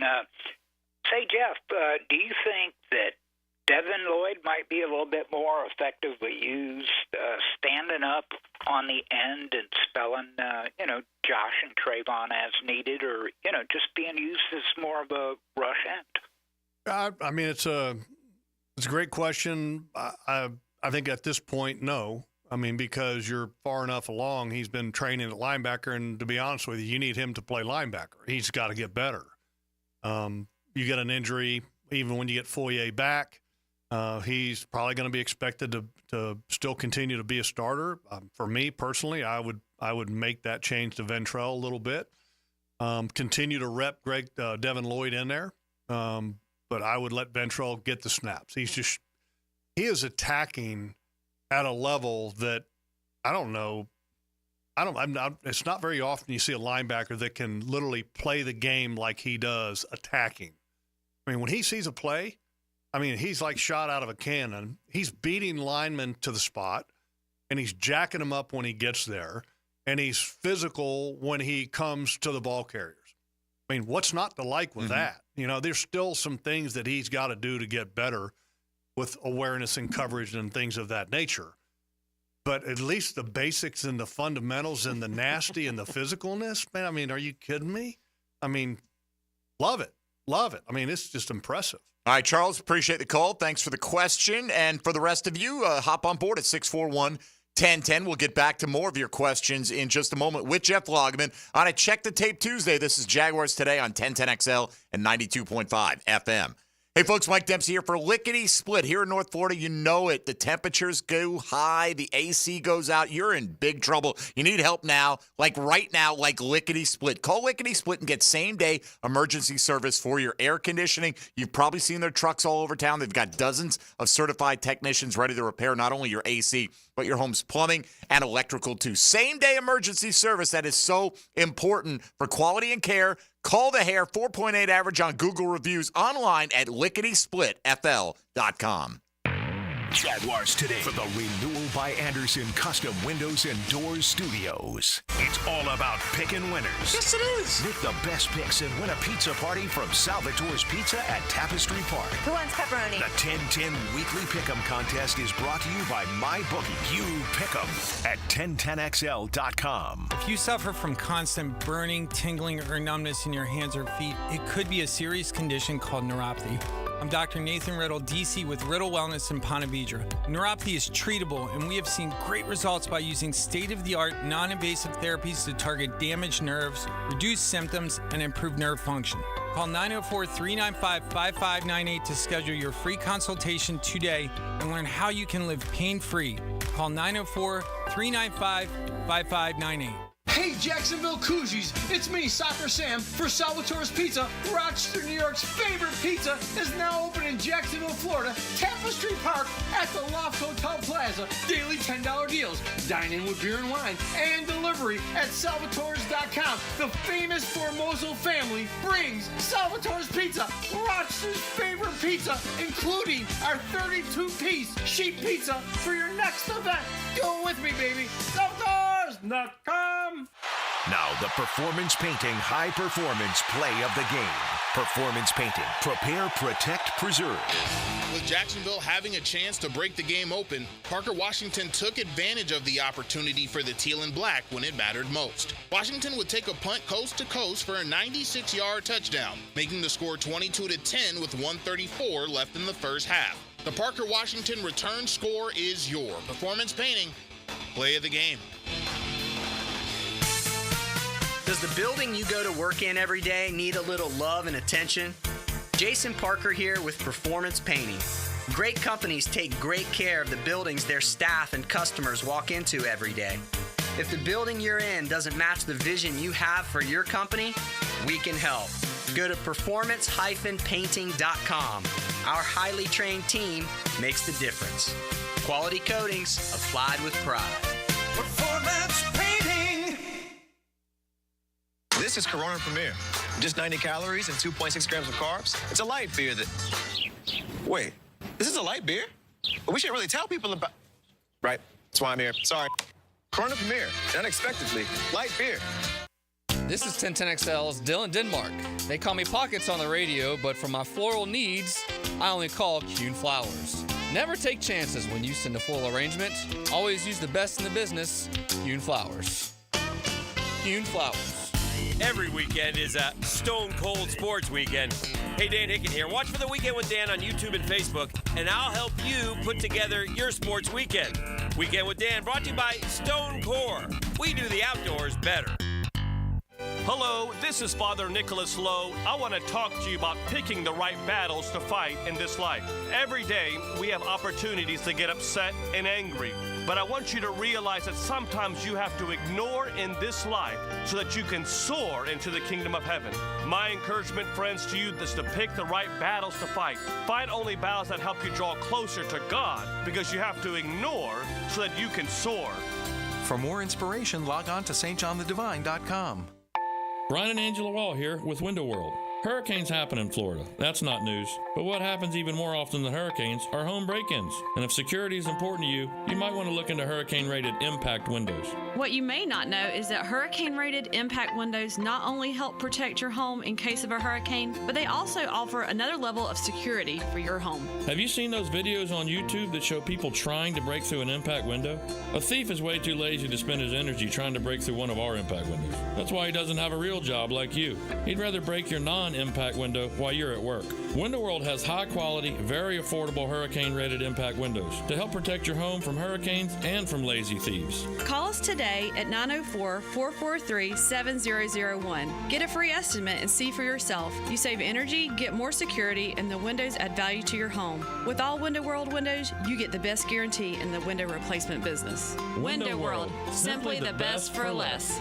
And thank you for your business. 57% of the Boys and Girls Clubs of Northeast Florida alumni say the club saved their lives. The Boys and Girls Clubs of Northeast Florida support over 5,000 local youths each day. Help support this work and have some fun at the same time. Join us at the Beaches Barbecue Bash, Monday, October 28th at ABBQ Atlantic Beach for barbecue, great beverages, live music, and an auction to positively impact our youth each day.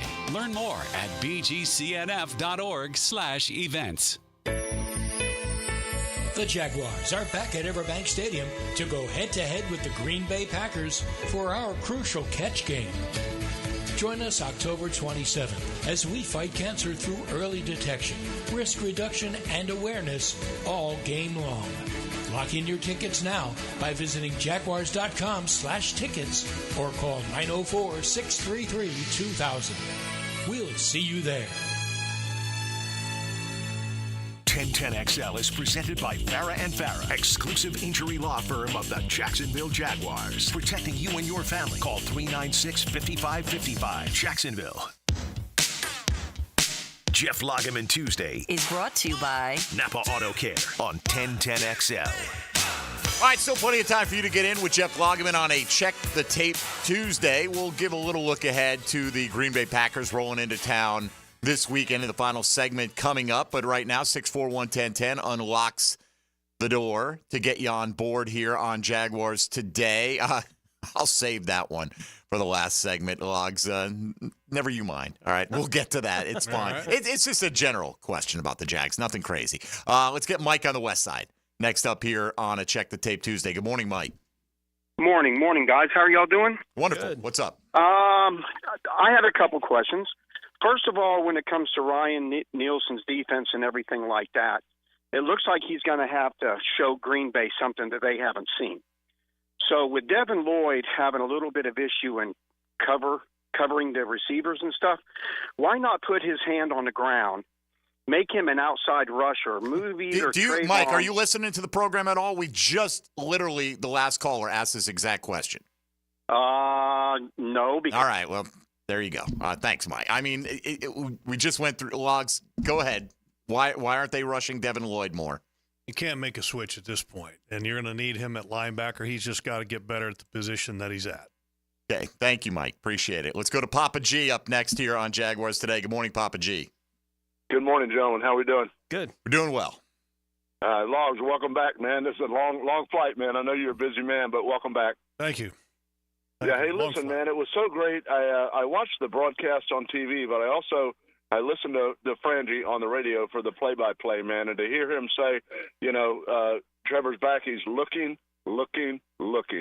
What a great thing that is, because that means the offensive line is doing their job. He's able to go through his reads and work it out, man. I don't think he was touched or sacked once during that game. That was a beautiful thing. But looking at Trayvon and Josh, man, I don't like them dropping back into coverage. I'm joining a little late. Maybe you already talked about that, but sick them, man. Put them in, and let them rush in and do their thing. And let's get a little bit of adjustment on the defense, and I think we'll be fine, man. I appreciate your time. All right, thank you, Papa G. And I don't think there's any doubt that there needs to be some adjustment with the defense as far as playing better.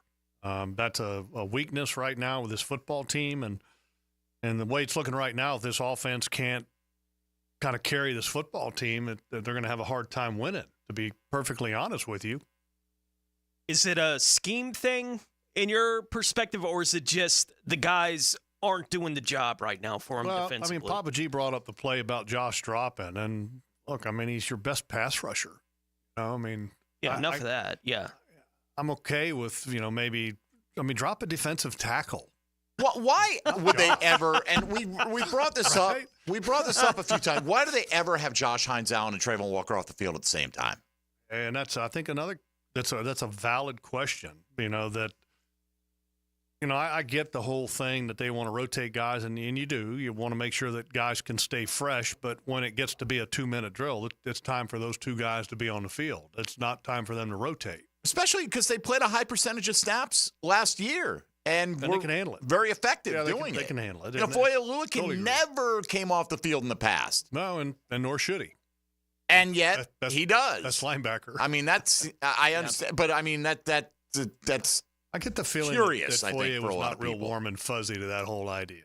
I would imagine he wouldn't be. I hope he's getting better because, I mean, this football team, this defense right now needs a guy like that who is, just consistently good, solid, doesn't make any mental errors. I mean, the MEs right now on the defense are not helping their cause at all. And I don't think and one caller talked about changing things up for Green Bay this week. I mean, look, you got to do what you do good and better than what you're doing right now before you worrying about trying to change something up completely for the Green Bay Packers because, I mean, you're having some mental errors, assignment errors, eye discipline. You used to hear that a lot, when Doug Peterson's talking about the defense, which basically means mental errors.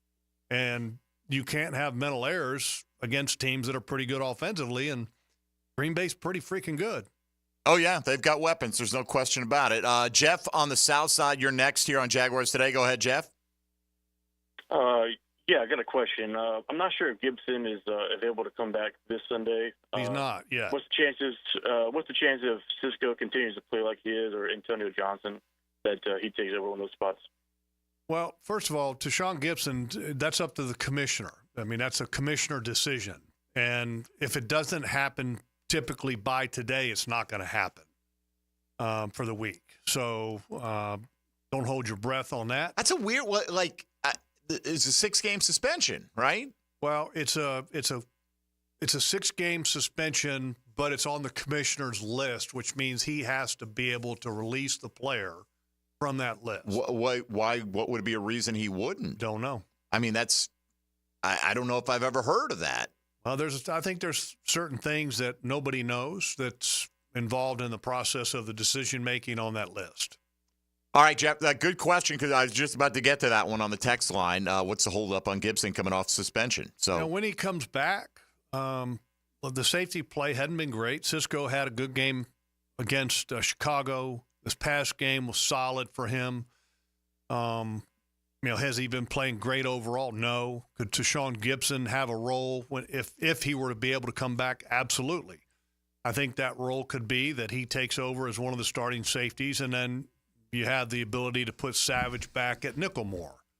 And then Jarian Jones would go more to that dime rotation guy. So, look, the more players you have back or healthy, the more options that you have for kind of tweaking the lineup to get better performance. So we'll see if that happens. Sorry, I thought you were done there. Just this one from the text line as well. Hey, Jeff, why don't we turn Devin Lloyd into a pass rusher? I'm sorry. It did come in with a little smiley face right next to it, so we appreciate that. All right, final segment coming up here on Jaguars Today on a Check the Tape Tuesday. Still time to get in. We'll look ahead a little bit to the Packers game with a few more thoughts on the Jags' performance against the New England Patriots. This is Jaguars Today on 1010XL 92.5 FM. Hey, folks, Mike Dempsey for Awaken 180 weight loss. Yeah, I lost my weight. I kept it off. That's a big thing for me. Hacker, he's still going. Over 100 pounds. 107, I think, is the latest tally. Don't forget, Matt Hayes had great success with Awaken 180, as has everyone I personally know who's tried Awaken 180. They've all raved about it. The pounds have fallen off. They'll tell you you're going to lose 4 to 5 pounds a week on average, sometimes even more, and you're going to do it by learning what to eat, when to eat, how to eat. You eat to lose weight with Awaken 180. There's no medications. There's no heavy exercise regimen. There's no exercise regimen at all that's required for Awaken 180 weight loss. They've been doing this for years with over 21,000 customers. They've got over a 98% satisfaction rating. So what are you waiting for? If you need to drop 10, 20, 50, 100 or more pounds, Awaken 180 has the solution for you. Give them a call at 844-346-1800. Become the next Awaken 180 success story or schedule a free consultation online at awaken180weightloss.com. Jaguars Today. From the Renewal by Anderson Custom Windows and Doors Studios at 1010XL. Now, the Randy Marion Cadillac Drive of the Game. Randy Marion Cadillac of Jacksonville. Drive to the game in luxury with Randy Marion Cadillac of Jacksonville. Teal and Black needed to get points on the board early while across the pond, and the Young Guns made sure that they delivered in a big spot. Thanks to an 8-play sequence capped off by a Brian Thomas Jr. touchdown, Jacksonville would make the score 10-7 with 9:21 left in the first half. The 68-yard drive is your Randy Marion Cadillac Drive of the Game. Hey, John, I think everyone in Jacksonville is ready to elevate their ride. Absolutely. At Randy Marion Cadillac in Jacksonville, we have stunning 2024 Escalades and Lyrics in stock right now. And the great news is you can get a $4,000 Escalade loyalty rebate. Don't wait for the 2025 models to come in. Luxury is just a visit away. Randy Marion Cadillac, Southside Boulevard, Jacksonville. Not available with some other offers. Must take retail delivery by 10/31/24 plus tax tag title $8.99 admin fee and resist all on approved credit. Tell them Jennifer sent ya. You've got so many chances to win big on Hard Rock Bet.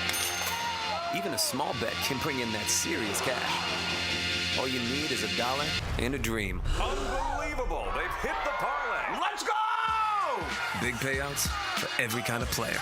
Hard Rock Bet. Roll with us. Get up to $100 back if your first bet doesn't win. Payable and bonus bet up to $100, not a cash offer. Offered by the Seminole Tribe of Florida. Must be 21 plus and physically present in Florida to wager. Terms and conditions apply. Concerned about gambling? Please call 1-888-ADMIT-IT.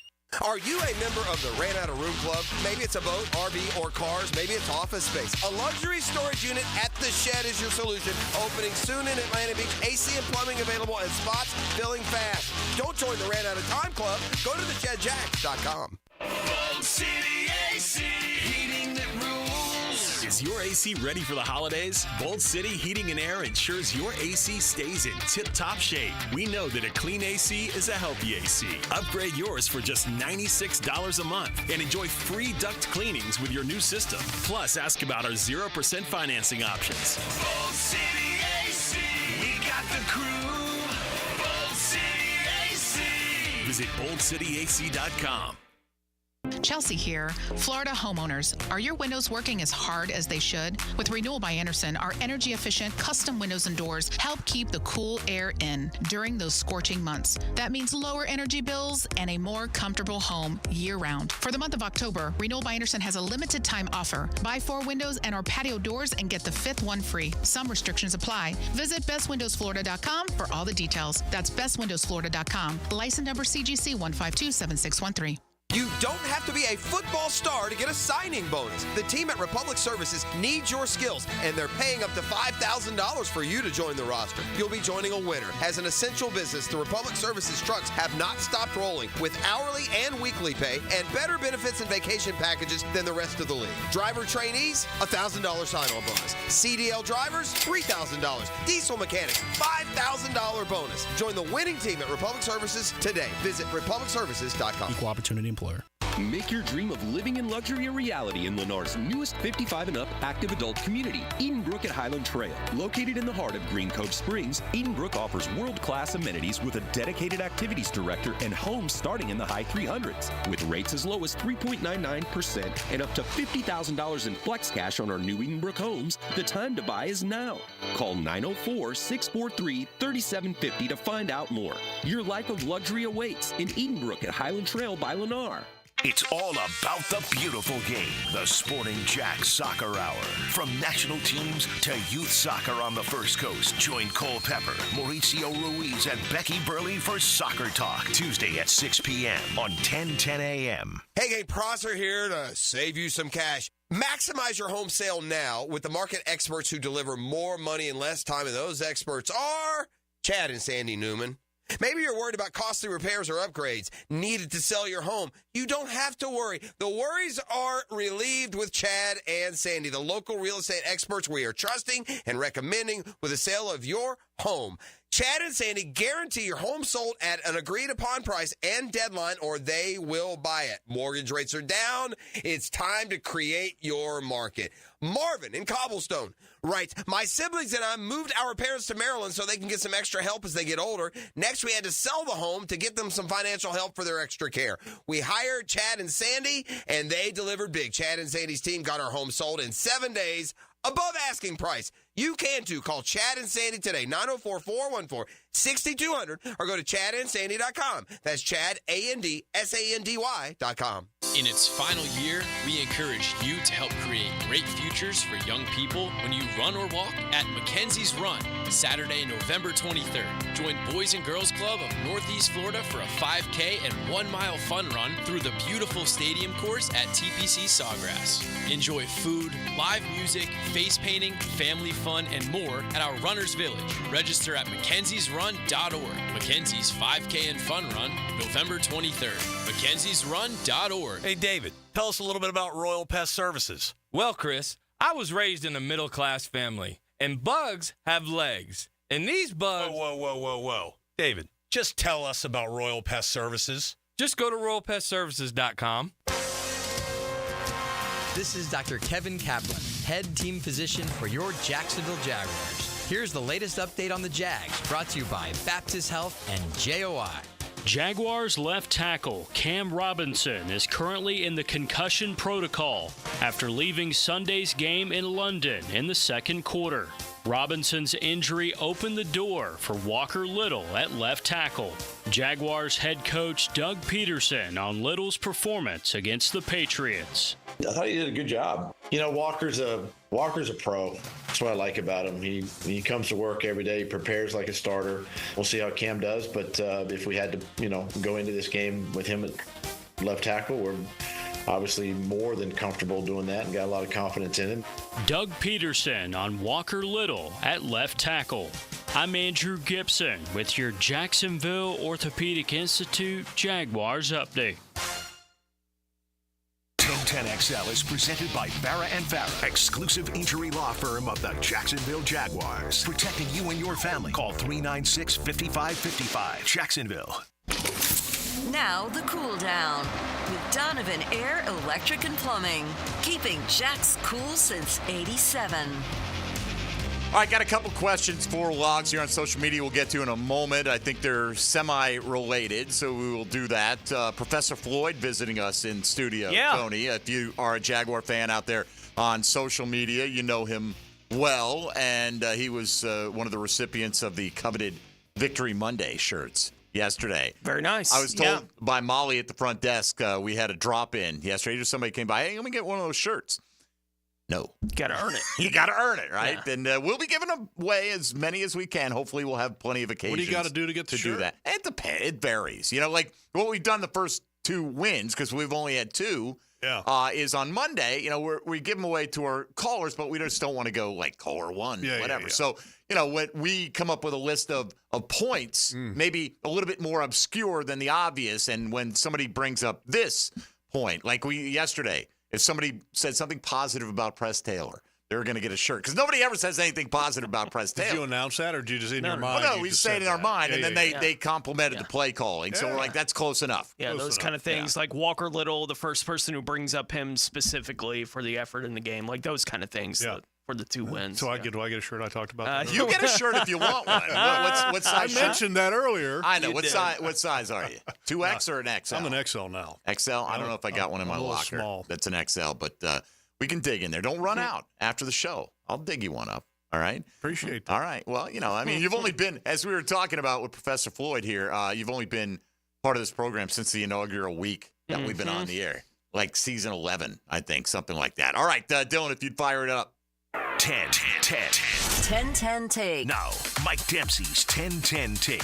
Brought to you by Double checked. Cybersecurity made simple. Yeah, I'm going to backhand that one right over the net to Logs here from JagFan15 on social media X platform. Is there any reason, in your opinion, that the team is so inconsistent quarter to quarter, game to game? Does it feel like everyone is waiting for somebody else to make a big play to kind of spark things? Well, I think that the last part of that is very accurate, that people are waiting for somebody else to make a play, and that's kind of been, I think, a good description of this team throughout the losses that they've had, but inconsistent quarter to quarter. Look, every game has ebbs and flows, and I think the problem with this football team is that they haven't been able to overcome the negative or the momentum swings that have happened in all the different ball games. And, when Trevor started talking about them not being, or using the term fragile to describe the team, I thought he was dead on. And whether you call it fragile, lack of a mental toughness, the ability to handle adversity, however you want to call it, I think that described this football team. This past game, offensively, they were able to handle some of that adversity with an offensive display that was impressive. So, but yeah, I mean, this team has been inconsistent, and that's just the sign of a team that's not playing well. Okay, backs against the wall, you're 1-5. How concerning is it for you that they come out with another I'll call it a flat start where the Patriots dominate the time of possession, put 10 points on the board. And, fortunately for the Jags, they've got a better roster. Level that they had. And with a young quarterback and an offensive line in shambles, like you can't lose. And they started out that way. And I was like, oh, my God. I think everybody was. And they were just like, really, here we go. Like there was that feeling of, here we go again. And then it was like, oh, okay. Well, the offense saved the day. The offense came through. But Parker Washington's return really, to me, was like the nail in the coffin. Even though, I mean, just because at that point it's 14-10. And it's one of those moments to where you're going, no. Oh, right. What are you doing? Catching it inside the 5 and then taking and all that. But, it's 14-10 with a minute and a half. And even if it bounces and it goes in the end zone, you get it at 20, there's no guarantee you're getting any points in the remainder of the half there. So for that, quick strike, you punt, boom. We just put another 7 on you, and it just felt like it was going to be too much for the Patriots to overcome. You typically don't lose games that you have a special team score. Yeah. The metrics and we'll find telling you that. But, but yeah, it was a big moment in the game. And, look, the Jaguars special teams has been really solid, I think, throughout the course of the season so far. Yeah, I agree with that. By the way, we were talking about that yesterday, as a matter of fact. Jeff on X or Twitter asked, and this is related, was Sunday overall a marked improvement from this team or just an opportunistic display against a terrible opponent? I think it's both. I think it's a little bit of both. I think the offense is starting to find a little bit of a groove, and I think the quarterback is definitely trending in the right direction because the last couple games, even though the results haven't been positive, I think his play has been positive, and it was against a bad football team whose coach said that they're soft after the game. So, I think it's both. All right. Juanita is in Fleming Island and joins us now on Jaguars Today. Good morning, Juanita. Hi, good morning, guys. I'm a long-time listener, first-time caller. I just had a question. I don't know what really a fullback is, and I was wondering if we can benefit from one. And the last fullback I remember was Greg Jones. So, what does a fullback really do? All right, that's a fair question. All right. Fullback essentially is a blocking running back in front of the guy who's going to be carrying the ball. And the fullback has really faded away as far as the usage in the National Football League over the last, 10 years, really, in big fashion. Because teams are opening up the offense more. There's more 3 wide receiver sets, and so therefore you don't have a need to have a fullback to lead away for a running game because the league has become more passing. There are still teams that have fullbacks. It's very rare. A lot of teams like the Jaguars use the tight ends in that role. Brenton Strange, you'll see a lot of times lines up in the backfield in front of Tank Bigsby or in front of Travis Etienne to help block. There are some teams like last night, if you watch the Baltimore Ravens, Patrick McCarry is one of the true old-school fullbacks who is not Patrick McCarry. Ricard, thank you. Patrick Ricard, who plays some defensive line, but he also is a fullback. He is truly an old-school fullback. But Kyle Juszczyk in San Francisco, but he's kind of more like a pass-catching guy. He does a little of everything, kind of a jack of all trades. But she mentioned Greg Jones, one of the great Jaguars of all time, and who had an incredible sense of finding the guy to block because the fullback ends up having to kind of filter through the traffic to find the guy, typically is at a second level, and it's not easy to see that second level, and Greg was a master at it. He is one of the great physical tone setters in this franchise's history. He's one of these guys that when he walked into the locker room, you sat there and you went, dear God. How? Why didn't I get some of that? Bro, when we used to do the show over at the stadium, we'd see Greg 2 or 3 times a week in the hallway, and he'd be like, you just done working out? Or he always looks like he has just got finished working out. I mean, you want to talk about genetics and hard work, the combination. I mean, that guy was maybe the all-time physical specimen that we've ever seen here. There was 2 guys that were like that I've been around. One of them was an offensive lineman that we got from Kansas City, and his name escapes me right now. But I remember that he, when the NFL first started, my first early years, the NFL started testing for PEDs, steroids. And Irv Eatman was his name. Played offensive tackle, Kansas City. We signed him as kind of plan B. Didn't he play in the USFL? He did. He did with the Philadelphia Stars. Good football player. That's a good pull by him. And Irv was one of these guys that literally, just a mountain of a man. And Irv he tested positive a couple times, according to the testing protocols that the NFL had, but he wasn't using anything. He just had an unnaturally high level of testosterone, and I remember asking Irv. That's crazy. Yeah. And I remember asking Irv because he would come to training camp, and, we would work out a little bit together. And I swear to you, it was like during training camp, he would get bigger. And I'm sitting there going, who gets bigger at training camp? Like, literally, you'd watch him lift weights, and it looked like he got bigger from one day to the next. Wow. And one day I asked Irv, I said, what the hell's going on? And he goes, I literally can't work out in the off season because I get so big. He said, so I can't work out in the off season. I have to do more kind of yoga and cardio and all this stuff because I'll get too big if I just get in the weight room and lift weights. Well, once he got in the training camp, he always did arms. And you could literally, it's like watching his freaking arms grow right in front of your very eyes. It's one of those guys, man. And Greg Jones was one of those guys too, I think. Just, blessed with, God-given abilities. Crazy genetics, man. Carved from stone. Right. Logs, all right. Green Bay, thank you, Juanita. Appreciate the call. And as you mentioned, Brenton Strange, when the Jags want to go that route, is the primary and love guy him, by the way. He's a really I know. good You've raved player. About his blocking and as in terms of maybe being the best blocker on the offense, period. Logs, how do you see – what are the matchups that concern you, or give me a matchup that concerns you when you think that could be successful for the Jags against Green Bay this week? Well, the one that concerns me is Green Bay's ability to take the ball away. I think number one in the National Football League in takeaways. They've got a high-octane offense that's going to stress a Jaguars defense that, would rather just line up and stop the run, and they've got balance to their offense.